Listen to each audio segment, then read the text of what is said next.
जी बिल्कुल, इस वक्त हम गड़ी खैरो और उस्तामंद और गड़ी खैरो को मिलाने वाले रोड पे मौजूद हैं। ये रोड कई दिनों से टूट फूट का शिकार है। यहाँ से लोगों को आने जाने में शदीद मुश्किलात का सामना है। आइए मज़ीद शहरियों से पूछते हैं उनका क्या कहना है। ये नाअहली है जिनकी वजह से ये मेन शहरा है सिंध बलूचिस्तान को जो मिलाता है गड़ी खैरो उस्तामंद के थ्रू। तो ये रोड का हाल आप देखें, यहाँ लोगों को बहुत तकलीफ है, दुश्वार रास्ते हैं। यहाँ देखें शहर का मेन रोड है, टूट फूट का शिकार है। हम आला अफसरान से और हुकाम से मुतालबा करते हैं कि नोटिस लिया जाए और इन रोडों को जो है रिहेबिलिटेट किया जाए और इनको नया बनाया जाए। देखिए जी, ये रोड काफ़ी अरसे से नहीं, काफ़ी सालों से टूटा हुआ है और यहाँ पे लोग अजियत में फंसे हुए हैं।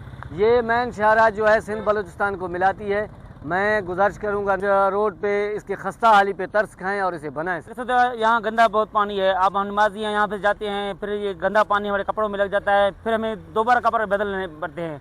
और यहाँ पर बहुत जर्नी को मुश्किल होता है और अक्सर आप देख सकते हो ये जो गाड़ी वाले आते हैं यहाँ पर मतलब स्पीड में जैसे क्रॉस होते हैं हमारे कपड़ों में छींटे पड़ जाते हैं। अरे रोड है जो सिंध बलूचिस्तान सराजा माना गए मेन रोड है। ये नाली फुर्ती है। ये रोड जो मैं रक्षा में ना गए फांसो खो गए रोडा बड़ा मेहरबानी रोडा बहाल खनो ठाहिनि थी। जी बिल्कुल, आपने सुना कि शहरियों का और ट्रांसपोर्ट वालों का कहना है कि हमें आने जाने में शदीद मुश्किलात का सामना है।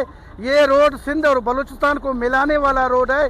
उन्होंने हुकूमत बलूचिस्तान से मुतालबा किया कि फौरी तौर पर इस रोड को मरम्मत करके पानी को बंद किया जाए ताकि शहरियों को आने जाने में दुश्वारी न हो। कैमरा टीम के साथ अली हसन बलोच, वश न्यूज़, उस्तामंद बलूचिस्तान।